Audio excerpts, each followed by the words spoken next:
बिस्मिल्लाहिर्रहमानिर्रहीम अल्लाहुम्मा सल्ली अला मुहम्मदिन व अला आलि मुहम्मदिन व बारिक व सल्लिम व सल्लु अलैहि। डियर स्टूडेंट्स, अस्सलाम वालेकुम व रहमतुल्लाहि व बरकातुहू। उम्मीद करता हूँ आप खुशबाश होंगे, ठीक ठाक होंगे और अल्लाह ताला से दुआ करता हूँ अल्लाह ताला आपको और हम सबको दुनिया और आखिरत के हर इम्तिहान में कामयाबियों का हमरानी से नवाजे। डियर स्टूडेंट्स, जैसा कि आपको पता है कि हमारे चैनल पे कॉमर्स के एजुकेशन के हवाले से लेक्चर आते रहते हैं, तो आज का लेक्चर वेरी इंपॉर्टेंट होने जा रहा है। आज का हमारा टॉपिक है डेप्रीसिएशन। डेप्रीसिएशन जिसे हम उर्दू में फरसुदगी कहते हैं। अगर आप आईकॉम के स्टूडेंट हैं या इंटरमीडिएट या क्लास 11 के स्टूडेंट हैं और आपकी अकाउंटिंग में डेप्रीसिएशन का चैप्टर है, तो ये लेक्चर आपके लिए वेरी इंपॉर्टेंट है। हर स्टूडेंट अगर वो इंटरमीडिएट में मौजूद है और कॉमर्स की एजुकेशन कर रहा है तो उसको डेप्रीसिएशन का चैप्टर लाजमी पढ़ना पड़ता है। इसी तरह बीकॉम में भी ये चैप्टर लाजमी पढ़ा जाता है। बीकॉम पार्ट 1 में डेप्रीसिएशन के चैप्टर से एक क्वेश्चन लाजमी आ जाता है। इसी तरह अगर आप बीबीए कर रहे हैं, एमबीए कर रहे हैं, तो इन सारी कॉमर्स की एजुकेशन में इवन के एमकॉम में और एसीसीए सीए में भी डेप्रीसिएशन का चैप्टर लाजमी पढ़ाया जाता है। तो अकाउंटिंग में आज का जो लेक्चर है वेरी इंपॉर्टेंट होने जा रहा है। वीडियो में आगे बढ़ने से पहले आपसे कहता हूं कि अगर आपने चैनल को सब्सक्राइब नहीं किया तो चैनल को सब्सक्राइब भी कर लीजिए। वीडियो अच्छी लगे तो लाइक जरूर कीजिए और कोई क्वेश्चन हो तो कमेंट लाजमी कीजिएगा। इसके अलावा अगर वीडियो अच्छी लगे तो कमेंट सेक्शन में जाकर हमारी मोटिवेशन भी जरूर किया करें। आइए स्टूडेंट्स, वीडियो में आगे बढ़ते हैं। आज का हमारा लेक्चर का टॉपिक है डेप्रीसिएशन। तो क्या है डेप्रीसिएशन? डेप्रीसिएशन कहते हैं फरसुदगी को। डेप्रीसिएशन क्या होती है? फरसुदगी। उर्दू में इसे कहते हैं फरसुदगी। आसान लफ्जों में इसे कहते हैं कि इस्तेमाल के साथ साथ किसी फिक्स टेंजिबल एसेट की वैल्यू में कमी आ जाना, इसे हम डेप्रीसिएशन कहते हैं। डेप्रीसिएशन में आगे बढ़ने से पहले हम यहां पर इन तीन टर्म्स का, तीन अपना चीजों का हम डिटेल के साथ सीखेंगे। ये जो तीन बेसिक एलिमेंट्स हैं इनको हमें सीखना पड़ेगा। पहला एलिमेंट टेंजिबल फिक्स एसेट। अब टेंजिबल फिक्स एसेट क्या होते हैं? इससे पहले आपको पता होना चाहिए कि टेंजिबल एसेट क्या होते हैं। टेंजिबल एसेट्स वो होते हैं ऐसे असासाजात जिनको देखा जा सके, महसूस किया जा सके और छुआ जा सके, ठीक है, फील किया जा सके, टच किया जा सके और उन्हें देखा जा सके, तो वो टेंजिबल एसेट्स होते हैं। अब टेंजिबल फिक्स एसेट क्या होते हैं? ऐसे असासाजात जिनका हमें फायदा लंबे अरसे के लिए हो, जिनको हम काफी देर के लिए अपने इस्तेमाल में ला सकें। कैसे? मिसाल के तौर पर मैं आपको बताता हूं कि आप अपने बिजनेस के लिए मशीनरी खरीदते हैं, यह आपका टेंजिबल फिक्स एसेट है। आप अपने बिजनेस की बिल्डिंग की एग्जांपल लगा सकते हैं, यह भी आपका टेंजिबल फिक्स एसेट है। आपने बिजनेस के लिए फर्नीचर खरीदा, यह भी टेंजिबल फिक्स एसेट है। आपने कार खरीदी, यह भी टेंजिबल फिक्स एसेट्स है। तो टेंजिबल फिक्स एसेट्स वो होते हैं जिनका हमें फायदा लंबे अरसे के लिए हो, जिनको हम कारोबार में लंबे अरसे तक इस्तेमाल करें और उससे बेनिफिट्स लें, इसे हम टेंजिबल एसेट्स कहते हैं। आगे देखना पड़ेगा एक्स शोरूम प्राइस। ये क्या चीज है? आप फर्ज करें कार की मिसाल लगा लें। आप एक शोरूम पे जाते हैं और आप वहां से कार खरीदते हैं और फर्ज करो आपने कार खरीदी है 4 लाख की। 4 लाख की आपने रुपीस, 4 लाख की कार आपने खरीद ली, आपने परचेज कर ली, तो ये आपकी एक्स शोरूम प्राइस होगी। जितने पैसों से आप शोरूम से चीज खरीदते हैं, फिक्स एसेट परचेज करते हैं, जितनी रकम से, उसे हम कहते हैं एक्स शोरूम प्राइस। अब ये जरूरी नहीं है कि आपके ऊपर सिर्फ वही खर्चा आएगा, नहीं, आप उस कार को रनिंग पोजीशन में लाने के लिए एक्स्ट्रा एक्सपेंसेस भी उसके ऊपर करते हैं। कैसे? Extra compulsory expenses. ये क्या होते हैं? ये वो होते हैं कि फर्ज करो आपने उस कार की इंश्योरेंस करवा दी। क्या करवा दी? इंश्योरेंस। सपोज आपका इंश्योरेंस के ऊपर रुपीस 50,000 जो है एक्सपेंस हुआ है। इंश्योरेंस पर आपका रुपीस 50,000 एक्सपेंस हुआ है।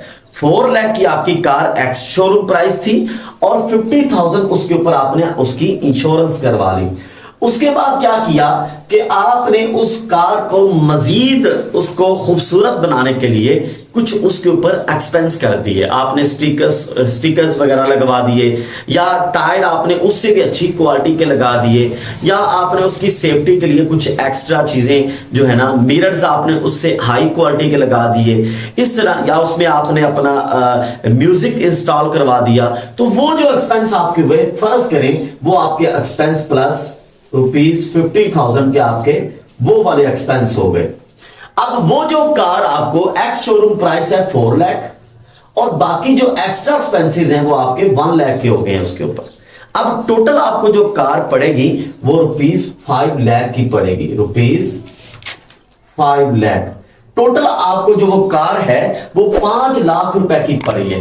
एक्स शोरूम प्राइस 4 लाख है, 50,000 उसके ऊपर आपने इंश्योरेंस करवाई, और 50,000 आपने उसके ऊपर एक्स्ट्रा जो एक्सपेंसेस थे म्यूजिक वगैरह या उसकी अच्छी उसकी पोजीशन लाने के लिए, उसकी खूबसूरती के लिए आपने एक्सपेंसेस किए, तो वो वाले एक्सपेंसेस थे।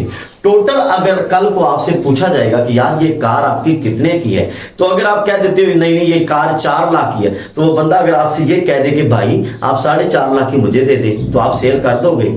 नहीं करोगे, आपका उसके ऊपर एक्सपेंस 1 लाख रुपया हुआ है। आप उसे कहोगे, कभी भी ये बात नहीं कहोगे कि ये जो कार है मुझे 4 लाख रुपए में पड़ी है।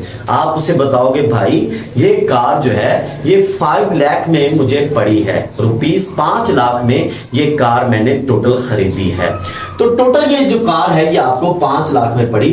तो चुनाचे इसमें हमने 2 चीजों को ऐड किया, पहली एक्स शोरूम प्राइस और दूसरा एक्स्ट्रा कंपल्सरी एक्सपेंसेस। इसी तरह आप और भी एग्जांपल लगा सकते हैं। सपोज आपने बिजनेस के लिए मशीनरी खरीदी है, आपने जापान से मशीनरी परचेज की अपने बिजनेस में लगाने के लिए। वो जो मशीनरी आप खरीदोगे वो फर्ज करें आपको मिली है 10 लाख रुपए की, तो ये आपका एक्स शोरूम प्राइस है। अब उसके ऊपर आपको फ्रेट पड़ेगा, यानी कि उसको लाने का किराया पड़ेगा। फ्रेट कहते हैं उसको लाने का किराया, या कैरेज भी कह सकते हैं, इसे ट्रांसपोर्टेशन इन भी कह सकते हैं। तो ये जो आपको किराया पड़ा है ये भी आपका उसके ऊपर एक्स्ट्रा एक्सपेंस आ रहा है। इसी तरह आगे हम देखें, आगे उसकी आप इंश्योरेंस करवा लेते हो, क्योंकि आप ये सोचते हो कि रास्ते में उसको कुछ हो ना जाए, चुनाचे आप उसकी इंश्योरेंस करवा लेते हैं, वो भी आपका उसके ऊपर एक्सपेंस आता है। फर्ज करें आपको उसका फ्रेट पड़ता है 1 लाख रुपए और इंश्योरेंस आपको पड़ जाती है 1 लाख रुपया, और उसके ऊपर आप इंस्टॉलेशन का खर्चा 50,000 लगा लें। चुनाचे 10 लाख की आपने मशीनरी खरीदी, 1 लाख उसके ऊपर फ्रेट पड़ा, 1 लाख की आपने इंश्योरेंस करवाई 12 लाख, और 50,000 रुपये उसके इंस्टॉलेशन का एक्सपेंस हुआ, तो टोटल आपको जो मशीनरी पड़ गई है वो 12.5 लाख रुपए की पड़ गई है। यहां पर हमने ये कंसेप्ट समझ लिया कि हम जो है उसकी मतलब जो टोटल चीज है सिर्फ एक्स शोरूम प्राइस को नहीं देखते, बल्कि उसके ऊपर एक्स्ट्रा जो कंपल्सरी एक्सपेंसेस हैं वो भी ऐड कर देते हैं, और वो ऐड कर कर हम उसका टोटल जो एक्सपेंस है उसका अंदाजा लगा लेते हैं। आइए स्टूडेंट्स आगे बढ़ते हैं, इसकी डेफिनेशन क्या है। अब हम इसकी डेफिनेशन देखते हैं कि डेप्रिसिएशन की जो डेफिनेशन है वो क्या है। Fall in value of tangible fix asset, fall in value of tangible fix asset, कि आपका जो टेंजिबल फिक्स एसेट है उसकी कदर में कमी होना due to passage of time, वक्त गुजरने के साथ, और ड्यू टू ऑब्सोलिसेंस, या वो चीज पुरानी हो जाए, आउटडेटेड हो जाए, उसके जगह नई टेक्नोलॉजी आ जाए, और एक्सीडेंट या एक्सीडेंट की वजह से। यानी कि आपके फिक्स टेंजिबल एसेट्स में जो उसकी कदर में, जो उसकी बुक वैल्यू में कमी आती है, जो उसकी बुक वैल्यू में कमी आती है किस वजह से, वक्त गुजरने के साथ साथ, या कोई चीज उसकी जगह पे कोई नई चीज इजाद हो गई उसके साथ, इसको भी हम आगे डिटेल से पढ़ते हैं, या फिर क्या उसका एक्सीडेंट हो गया है उसकी वजह से जो उसकी वैल्यू में कमी आ जाती है उसे हम डेप्रिसिएशन कहते हैं। ठीक है, यानी कि आपका पास जो टेंजिबल फिक्स एसेट मौजूद है उसको तीन चीजों की वजह से उसमें कमी आ सकती है। पैसेज ऑफ टाइम, वक्त गुजरने के साथ साथ, या ऑब्सोलिसेंस, या नई टेक्नोलॉजी के आने के साथ उसकी वैल्यू में कमी आ जाना, या फिर तीसरे नंबर पर एक्सीडेंट के साथ। अब हम देखते हैं पैसेज ऑफ टाइम के साथ कैसे उसकी वैल्यू में कमी आती है। सपोज आपने मशीनरी ली है, खरीदी है, मशीनरी आपने ली है 10 लाख रुपए की। अब 10 लाख रुपए की अगर आपने मशीनरी खरीदी है, परचेज की है, ली है, तो वो आपने आज 2021 में अगर मशीनरी खरीदी है तो 2025 तक उसकी वैल्यू में ऑटोमेटिकली कमी आएगी, चाहे आप उसे यूज करें या ना करें, क्योंकि उसकी बुक वैल्यू में कमी आ जाएगी, उसकी कदर में कमी आ जाएगी। क्यों? क्योंकि वो वक्त गुजरने के साथ साथ वो उसकी वो वाली कदर नहीं रहेगी जो पहले कदर थी। चुनाचे वैसे भी अगर आप मशीनरी को यूज करेंगे तो ऑटोमेटिकली कमी आएगी। उसको आपने यूज किया, उसको आपने इस्तेमाल किया। आप छोटी से छोटी चीज की एग्जांपल लगा लें, आप एक सेलफोन की मिसाल ले लें। आपने एक सेलफोन आज खरीदा है 1 लाख रुपए का, तो 6 माह यूज करने के बाद वो आपका 1 लाख का नहीं सेल होगा, उसकी वैल्यू में कमी आ चुकी है, वो सस्ता सेल होगा। ठीक है, तो चुनाचे पैसेज ऑफ टाइम के साथ उसकी वैल्यू में कमी आ जाती है। अब दूसरी चीज क्या है, ये पहला चीज हो गया पैसेज ऑफ टाइम। अब सेकंड नंबर पे क्या आता है, ऑब्सोलिसेंस या आउटडेटेड। ये कैसे? टेक्नोलॉजी में चेंज आता रहता है, टेक्नोलॉजी में चेंज आता रहता है। कैसे? सपोज एक वक्त था जब लोगों के पास की वाला सेलफोन था, की बटन वाला सेलफोन था, यानी कि टच सेलफोन नहीं था। जैसे टच सेलफोन आया तो वो जो बटन वाला सेलफोन है उसकी वैल्यू में कमी आ गई, उसकी कदर में कमी आ गई कि अब उसकी वैल्यू कम हो गई है और जो टच सेलफोन है उसकी अहमियत ज्यादा हो गई है। आप और एग्जांपल लगा लें, सेलफोन में नए नए मॉडल्स आते रहते हैं। जो मॉडल्स पहले आए थे, अब जो मॉडल नया आता है, जो नया आने वाला मॉडल पहले वाले मॉडल की कदर में कमी कर देता है। ठीक है, इसी तरह कंप्यूटर की मिसाल लगा ले। आपका जो पीसी है, पहले जो टेक्नोलॉजी थी, फर्ज करें वो अपना ट्यूब्स की टेक्नोलॉजी थी, फिर आहिस्ता आहिस्ता प्रोसेसर की टेक्नोलॉजी आ गई, तो यूं उसकी टेक्नोलॉजी में आहिस्ता आहिस्ता डिफरेंस जो है आता गया, नई टेक्नोलॉजी आती गई, तो पहले वाली टेक्नोलॉजी की वैल्यू में कमी होती गई, पहले वाली टेक्नोलॉजी की वैल्यू में कमी होती गई। तो इसको हम कहते हैं ऑब्सोलिसेंस, के वक्त के नई टेक्नोलॉजी के आने से पहले वाली टेक्नोलॉजी की वैल्यू में कमी आ जाना, उसे हम ऑब्सोलिसेंस कहते हैं। तीसरे नंबर पे, अगर आपके एसेट का कोई एक्सीडेंट हो जाए, उसका कोई नुकसान हो जाए, तो उससे भी हमारी वैल्यू में कमी आ जाती है।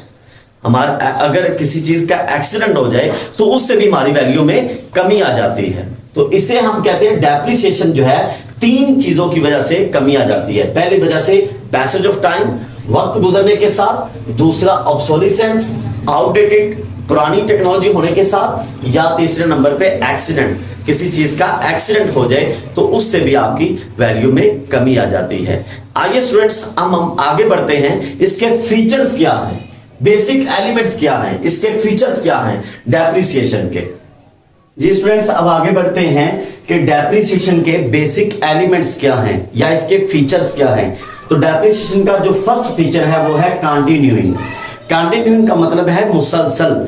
डेप्रिसिएशन एक ऐसा एक्सपेंस है जो मुसलसल होता है, यानी कि ये नहीं हो सकता कि आपकी जो मशीनरी है बिजनेस के लिए जो आप परचेज करके लाए हो, टेंजिबल फिक्स एसेट आपने बिजनेस के लिए अचीव किया है, तो उसकी 1 साल डेप्रिसिएशन हो गई है तो दूसरे साल नहीं होगी या तीसरे साल नहीं होगी। नहीं, उसकी खास परसेंटेज के साथ, स्पेसिफिक परसेंटेज के साथ एवरी ईयर या एवरी मतलब पीरियड उसकी डेप्रिसिएशन होती रहेगी। मुसलसल ये एक्सपेंस है। ये एक्सपेंस ऐसा नहीं है कि एक दफा होगा बाद में नहीं होगा, ऐसा कोई भी कंसेप्ट इसमें नहीं होता। ये मुसलसल एक्सपेंस होता रहता है और होता ही रहता है, और तब तक होता रहता है जब तक कि डेप्रिसिएशन जो है, जिस एसेट की हम डेप्रिसिएशन ले रहे हैं, उसकी वैल्यू 0 नहीं हो जाती या उसकी स्क्रैप वैल्यू पे नहीं वो एसेट आ जाता। स्क्रैप वैल्यू या रेसिडुअल वैल्यू ये सेम चीजें हैं, वो आगे हम नेक्स्ट इसको पढ़ेंगे। तो आइए स्टूडेंट्स आगे देखते हैं परमानेंट। ये जो एक्सपेंस है ये परमानेंट नेचर का है, ये एक्सपेंस आरजी नहीं है, टेम्परेरी नहीं है। ये एक्सपेंस टेम्परेरी नहीं बल्कि परमानेंट नेचर का है। परमानेंट नेचर से मुराद ये है कि ये एक्सपेंस हमेशा के लिए हो जाता है। ये नहीं हो सकता कि बाद में ये रिकवर हो जाएगा या ये आरजी एक्सपेंस है और सेटिंग इसकी हो जाएगी, ऐसा कुछ भी नहीं है। तो ये एक्सपेंस जो है ये परमानेंट नेचर का है, इसकी जो एक्सपेंस एक दफा हो जाता है तो वो दोबारा रिकवर नहीं होता। आगे नेक्स्ट बढ़ते हैं ग्रेजुअल फॉल। ये आहिस्ता आहिस्ता फॉल करता है, आहिस्ता आहिस्ता एक्सपेंस उसकी जो टेंजिबल फिक्स एसेट है उसकी वैल्यू गिरती चली जाती है, उसकी वियर एंड टियर होती चली जाती है, आहिस्ता आहिस्ता इसकी वैल्यू वियर एंड टियर होती चली जाती है। तो इसकी जो वैल्यू है वो आहिस्ता आहिस्ता ग्रेजुअल फॉल आहिस्ता आहिस्ता गिरती है। ना ही ये होता है कि मतलब एक दफा सारी गिर नहीं जाती। आपने एक मशीनरी लेके आए हो 10 लाख रुपए की, तो वो सारी वैल्यू एक दफा नहीं खत्म होगी, उसकी वैल्यू आहिस्ता आहिस्ता उसकी लाइफ के अकॉर्डिंग उसकी जो वैल्यू है वो कम होती चली जाएगी, मगर मुसलसल कम होगी। ग्रेजुअल फॉल होगा, आहिस्ता आहिस्ता फॉल होगा, आहिस्ता आहिस्ता उसकी वियर एंड टियर होगी। तो आगे बढ़ते हैं। All tangible fix asset except land. Depreciation हर टेंजिबल फिक्स एसेट पर ली जा सकती है। कोई भी टेंजिबल फिक्स एसेट है, मशीनरी है, फर्नीचर है, इक्विपमेंट है, उसके बाद आपका आ जाता है बिल्डिंग है और मोटर कार है, ये सारे जो टेंजिबल फिक्स एसेट्स हैं, टेंजिबल फिक्स एसेट जो हैं, इन पर डेप्रिसिएशन ली जा सकती है, मगर लैंड पर नहीं ली जा सकती। लैंड की डेप्रिसिएशन नहीं होती। क्यों? इसकी वजह यह है due to infinite economic life, कि लैंड की जो जिंदगी है वो लामहदूद है। इसकी लैंड की लाइफ को हम ये नहीं कह सकते कि लैंड की लाइफ यहां तक है। बाकी हर एसेट, आप मशीनरी लेके आए हो, साथ ही आपको आइडिया हो जाएगा कि ये मशीनरी 10 साल तक चलेगी। बिल्डिंग की कैपेसिटी पता चल जाएगा कि ये बिल्डिंग 50 साल तक ठीक रहेगी, ठीक है। मोटर कार का पता चल जाएगा कि ये 15 साल 10 साल तक ठीक रहेगी, उसके बाद ये जो है ना खत्म हो जाएगी, स्क्रैप वैल्यू पर इसे बेचना पड़ेगा या इसकी लाइफ खत्म हो जाएगी। मगर जो लैंड है इसकी लाइफ इनफाइनाइट है, लामहदूद है। लैंड की ऊपर डेप्रिसिएशन कभी भी नहीं ली जा सकती, क्योंकि डेप्रिसिएशन हर टेंजिबल फिक्स एसेट पर ली जाती है जिसकी इकोनॉमिक यूजफुल लाइफ मैयर की जा सके। लैंड की इकोनॉमिक यूजफुल लाइफ मैयर नहीं की जा सकती, इसलिए लैंड पर डेप्रिसिएशन भी नहीं ली जा सकती।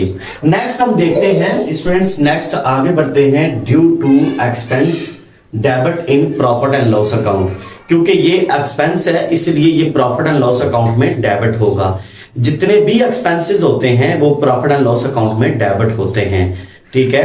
जैसे सैलरीज हो गया, कैरेज हो गया, कैरेज आउटवर्ड हो गया, इस तरह अपना और जो एक्सपेंसेस है, इंटरेस्ट पेड हो गया, ये जितने भी एक्सपेंसेस हैं ये इसी तरह इन्हीं एक्सपेंसेस की नेचर में ये जो डेप्रिसिएशन है ये भी प्रॉफिट एंड लॉस अकाउंट में डेबिट होता है। आगे बढ़ते हैं। This expense does not involve cash. इस एक्सपेंस में दूसरे एक्सपेंसेस की तरह कैश शामिल नहीं है। कैसे? जैसे हम सैलरी पे करते हैं कैश पे करते हैं, हम रेंट पे करते हैं कैश पे करते हैं, हम इसी तरह वेजेस पे करते हैं कैश पे करते हैं, लेकिन जब डेप्रिसिएशन होती है तो उसमें कैश शामिल नहीं होता। ये जस्ट जो टेंजिबल फिक्स एसेट है उसकी वैल्यू में कमी आ जाती है, टेंजिबल फिक्स एसेट की वैल्यू में कमी आती है और उसी तरह ये हमारा एक्सपेंस हो जाता है।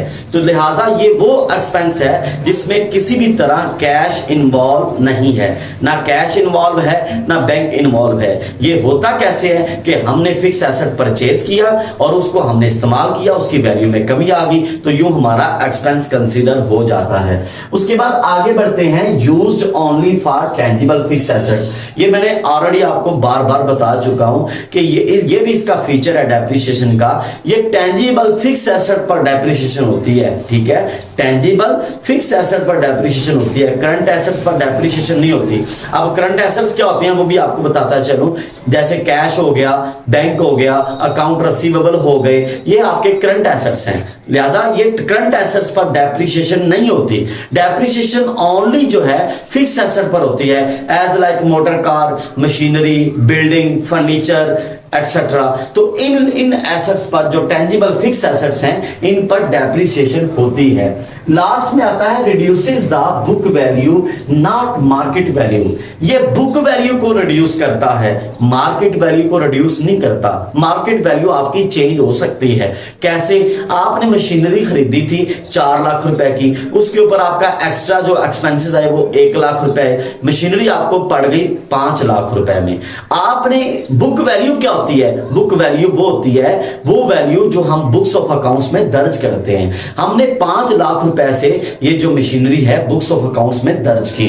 अब इस वैल्यू में जो कमी आएगी इसे हम डेप्रिसिएशन कहते हैं। हो सकता है उस मशीनरी की मार्केट में वैल्यू ज्यादा हो जाए, इसलिए हमें मार्केट से कंसर्न नहीं होता, हमें बस बुक वैल्यू से कंसर्न होता है कि बुक वैल्यू में उसकी जो बतदरीज कमी होती है, जो ग्रेजुअल फॉल होता है, उसे हम डेप्रिसिएशन कहते हैं। तो ये इसका लास्ट फीचर था। आगे वीडियो में आगे बढ़ते हैं। तो डियर स्टूडेंट्स, आगे बढ़ते हैं। डेप्रिसिएशन के चैप्टर में कुछ आगे नेक्स्ट जो टर्म्स आती हैं, क्योंकि डेप्रिसिएशन क्या है और उसके अंदर जो दूसरी टर्म्स हैं डेप्रिसिएशन की वो क्या है, अब हम उनको पढ़ते हैं। जैसे सबसे पहले हम पढ़ेंगे डेप्लीशन। अब डेप्लीशन क्या चीज होती है? कहते हैं this word is used for natural resources. ये जो लफ्ज है ये नेचुरल रिसोर्सेज के लिए इस्तेमाल होता है, यानी कि जब आपके नेचुरल रिसोर्सेज कुदरती जराए इस्तेमाल के साथ साथ कम होते चले जाते हैं, उसे हम डेप्लीशन कहते हैं। कैसे? जैसे माइन हो गया कानकुनी, कि आपके मुल्क में जो है कोयला निकलता है, तो जाहिर बात है जो कोयले की कान है उसके अंदर से जो कोयला एक्सट्रैक्ट किया जा रहा है, कोयले को एक्सट्रैक्ट किया जा रहा है, उस कोयले ने भी एक ना एक दिन इसमें डिसॉल्व होना है, इसमें खत्म होना है। तो ये उसके बाद आता है फॉरेस्ट, जैसे जंगलात हो गया, जैसे जंगलात की कटाई जारी है तो आहिस्ता आहिस्ता जंगलात भी आहिस्ता आहिस्ता खत्म हो रहे हैं, तो इसको हम कहते हैं डेप्लीशन।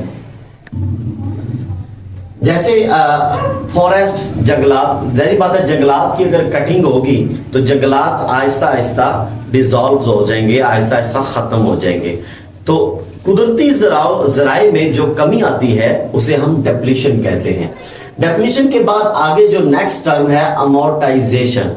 अमोर्टाइजेशन क्या है? This word is used for fictitious asset.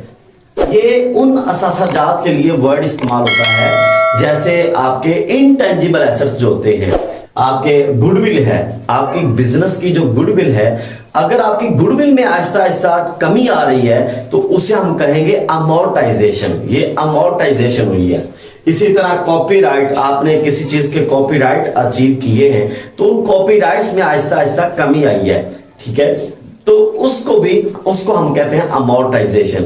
तो अभी तक हमने 3 टर्म्स को डिस्कस कर लिया है। डेप्रिसिएशन, अगर फिक्स टेंजिबल एसेट्स में ग्रेजुअल फॉल हो उसे हम डेप्रिसिएशन कहते हैं। डेप्लीशन किसे कहते हैं? नेचुरल रिसोर्सेज में कमी आए तो उसे हम डेप्लीशन कहते हैं। और अमोर्टाइजेशन, अगर आपके इनटेंजिबल एसेट्स में कमी आ जाए तो उसे हम अमोर्टाइजेशन कहते हैं। अब हमने बड़े ही अच्छे तरीके से इन तीनों को सेपरेटली डिटेल के साथ डिस्कशन करेंगे।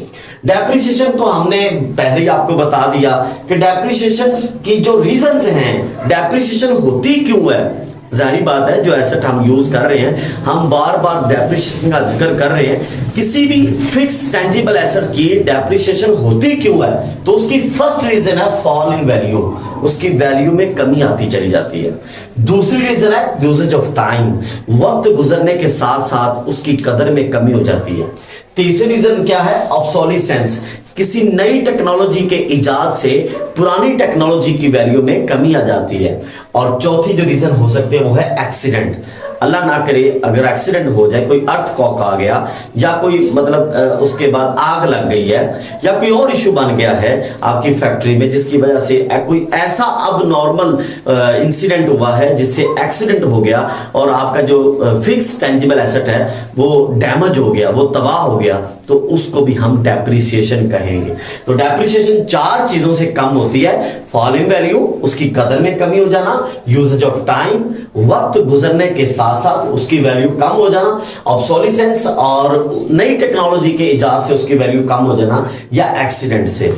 सेकंड हम पढ़ते हैं अमोर्टाइजेशन। अमोर्टाइजेशन को डिटेल से पढ़ते हैं। कहता है gradual and systematic writing of intangible assets. आपके जो इंटेंजिबल एसेट्स हैं, अगर उनमें बतदरीज और पूरे निजाम के तहत कमी होती जाए तो उसे हम अमोर्टाइजेशन कहते हैं। एग्जांपल ले लें, आपका बिजनेस बहुत हैवी चल रहा है, बड़ा अच्छा चल रहा है, बहुत अच्छा बिजनेस आपका चल रहा है, उसकी बड़ी गुडविल है, बहुत हैवी गुडविल है, लोग बड़ा लाइक करते हैं, आपके बिजनेस का बड़ा नाम है। जो भी कहता है कि यार मैंने फलां बंदे से ट्रेड करनी है, फलां बंदे से माल खरीदना है, ये बहुत अच्छा बिजनेस करता है। सपोज आप कपड़े की शॉप का मिसाल लगा लें, क्या आपकी कपड़े की शॉप है ABC क्लॉथ हाउस, वो बहुत हैवी है, वहां से कपड़ा हमेशा अच्छा ही मिलता था, लेकिन जाहिर बात है वक्त गुजरने के साथ साथ जो मैनेजमेंट थी उसकी सोच में प्रॉब्लम आ गई, अब वो गुडविल लूज होना शुरू हो गई।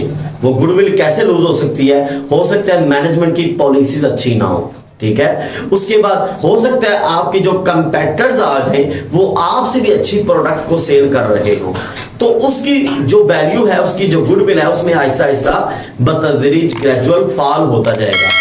अब इस फॉल को हम अमोर्टाइजेशन कहते हैं। इसी तरह आपने किसी चीज के कॉपीराइट्स जो है ना वो लिए हुए थे, तो उसको भी ऐसा ऐसा उसकी वैल्यू, जाहिर बात है एक आपने कॉपीराइट्स 10 साल के लिए थे, तो मतलब 10 साल के कॉपीराइट्स का एक्सपेंस आपने पे किया था 1 लाख रुपए, 1 लाख रुपीस आपने 10 सालों के पे किए, तो जाहिर बात है हर साल उसकी 10,000 से उसकी वैल्यू जो है अमोर्टाइज हो रही है, उसकी वैल्यू में कमी आ रही है। इसी तरह पेटेंट है, आपने कोई फार्मूला जो है इजाद किया, वो आपने उसे रेंट पे दिया, रॉयल्टी पे दिया, तो वो भी ऐसा उसकी वैल्यू में डिक्रीज होता जाता है, उसकी वैल्यू कमी होती जाती है, तो उसको हम अमोर्टाइजेशन कहते हैं। अमोर्टाइजेशन कहते हैं इंटेंजिबल एसेट्स की वैल्यू में कमी आना, इंटेंजिबल एसेट्स में फॉल आना, उसे हम अमोर्टाइजेशन कहते हैं। नेक्स्ट हम पढ़ते हैं डेप्लीशन।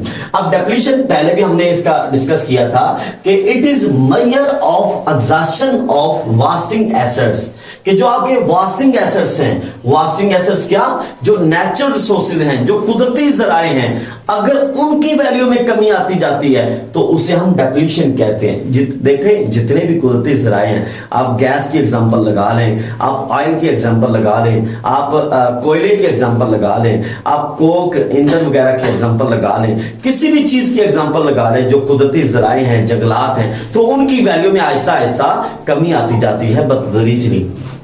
तो आगे हम तो डेप्लीशन कहते हैं कि जब आपके नेचुरल रिसोर्सेज जो है उसको जब आप एक्सट्रैक्ट करते हैं तो उसकी जो वैल्यू में कमी आती है, उसे हम डेप्लीशन कहते हैं। जैसे माइनिंग हो गया, जैसे आप कोयले की कान है, तो जो कोयला आप जमीन से निकालते हैं तो जाहिर बात है उसमें भी आहिस्ता आहिस्ता आहिस्ता आहिस्ता कमी होती है, तो उसको हम डेप्लीशन कहते हैं। हमने दोबारा सारा समझा दिया कि डेप्रिसिएशन किसको कहते हैं, टेंजिबल फिक्स एसेट की वैल्यू में कमी होना, और अमोर्टाइजेशन कहते हैं इनटेंजिबल एसेट्स की वैल्यू में कमी होना। उसके बाद डेप्लीशन कहते हैं जो नेचुरल सोर्सेज में कमी आती है उसे हम डेप्लीशन कहते हैं। नेक्स्ट हम बढ़ते हैं, इसकी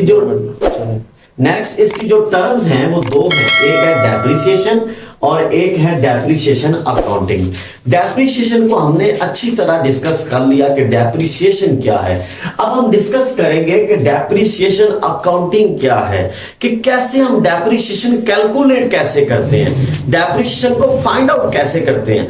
यानी कि डेप्रिसिएशन को तो हमने डिटेल से समझ लिया कि डेप्रिसिएशन क्या होती है और इसके मीनिंग क्या है, इसके फीचर्स क्या हैं, ये तो हमने अच्छी तरह डिस्कशन कर ली, लेकिन इसको कैलकुलेट किस तरह से करते हैं हमने ये देखना है कि डेप्रिसिएशन को कैलकुलेट कैसे करते हैं। तो डेप्रिसिएशन को कैलकुलेट करने के लिए हमें चंद चीजों को समझना पड़ेगा।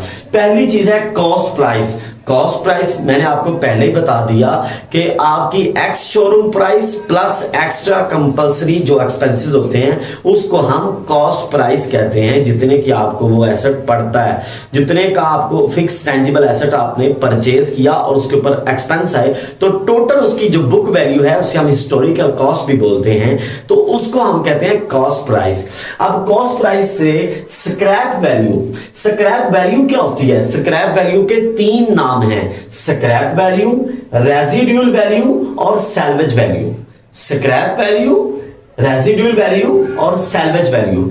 अब ये क्या होती है, ये होती है कि फर्ज करें आपने एक मशीनरी 10 लाख रुपए की खरीदी और आपको बताया गया कि इस मशीनरी की जो यूजफुल इकोनॉमिक लाइफ है वो 10 साल है। यूजफुल इसकी इकोनॉमिक लाइफ 10 साल है। तो हमने डिस्कस किया कि स्क्रैप वैल्यू जो है वो वैल्यू है कि अगर एक मशीनरी हमने 10 लाख रुपए की खरीदी और उसकी जो यूजफुल लाइफ है वो 10 साल है। 10 साल गुजरने के बाद वो मशीनरी किस रेट पर सेल हो जाएगी, यानी कि जाहिर बात है 10 साल बाद वो बिल्कुल खत्म तो नहीं ना हो जाएगी, फिर भी वो कुछ पैसों की सेल हो जाएगी। फर्ज करें वो 10 साल बाद जो है वो 1 लाख रुपए की सेल होती है, तो इसका मतलब ये है कि वो उसकी स्क्रैप वैल्यू 1 लाख रुपए है। फर्ज करें हम यहां पर एक एग्जांपल जो है वो दर्ज करते हैं। एग्जांपल दर्ज करते हैं कि फर्ज करें कॉस्ट प्राइस आपकी है रुपीस 10 लाख रुपीस, ठीक है, और आपकी जो स्क्रैप वैल्यू है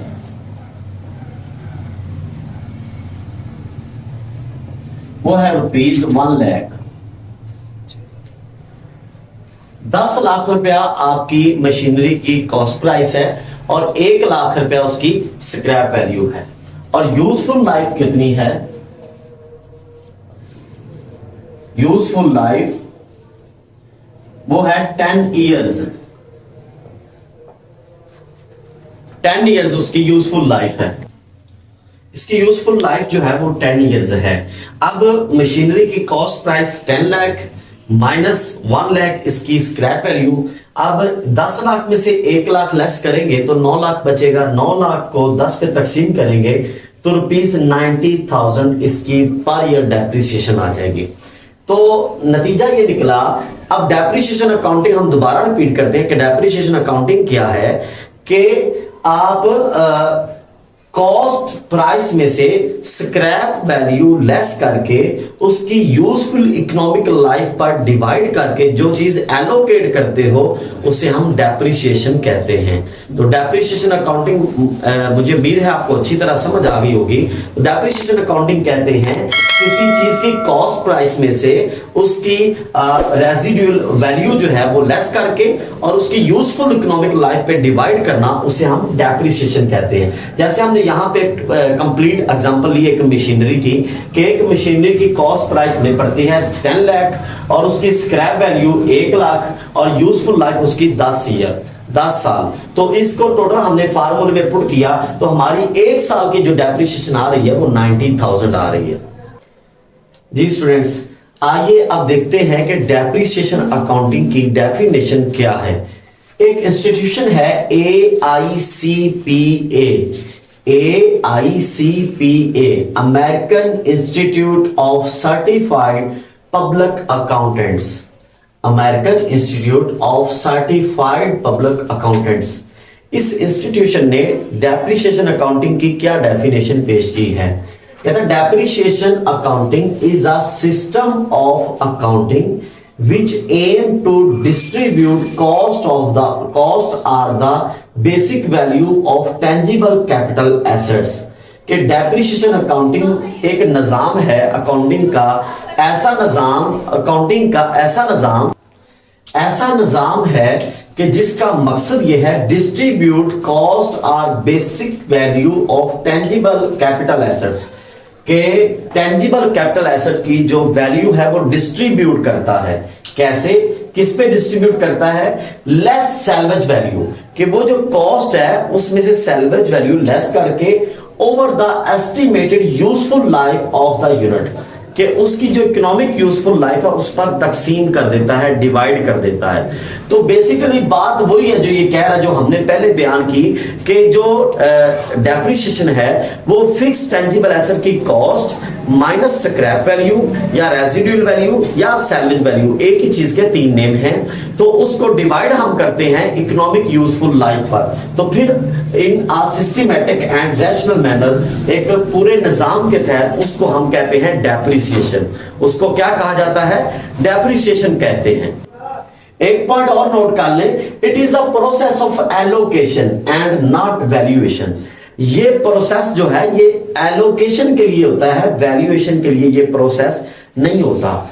वैल्यूएशन के लिए ये प्रोसेस नहीं होता।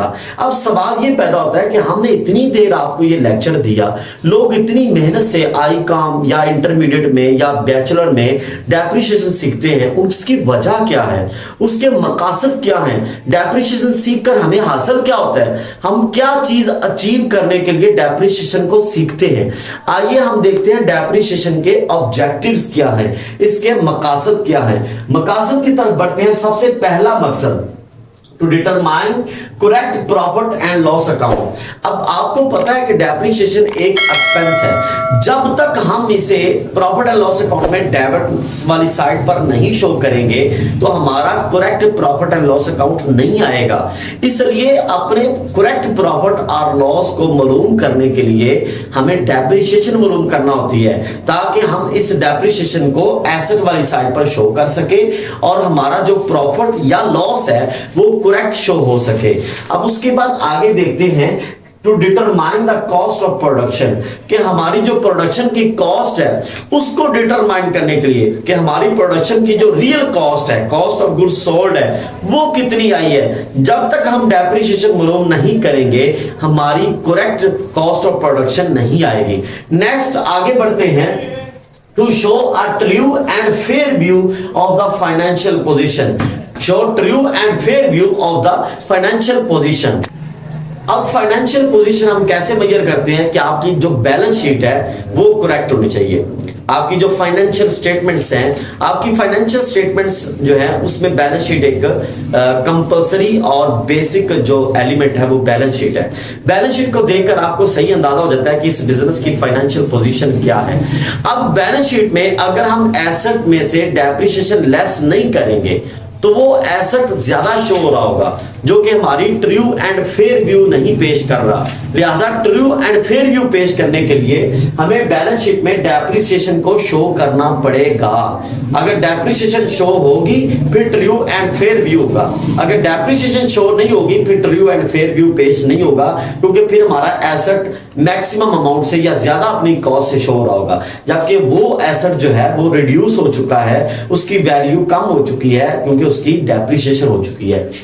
उसके बाद आगे देखते हैं to provide fund of for replacement. अब जाहिर बात है जो एसेट हम बिजनेस में यूज कर रहे हैं अगर हम उसकी डेप्रिसिएशन मालूम करते जाएंगे तो फिर ही हमें पता चलेगा कि अब ये एसेट की वैल्यू इतनी रह गई है और हमें कब इस एसेट की रिप्लेसमेंट के लिए फंड चाहिए, तो उसका हम अरेंज कर लेते हैं, उसको मैनेज कर लेते हैं। अगर डेप्रिसिएशन मालूम नहीं करेंगे तो कभी भी हम अरेंज ही नहीं कर सकते, कभी हम मैनेज ही नहीं कर सकते कि हमने न्यू जो एसेट खरीदना है या रिप्लेस करना है वो कब लेंगे और किस वक्त लेंगे।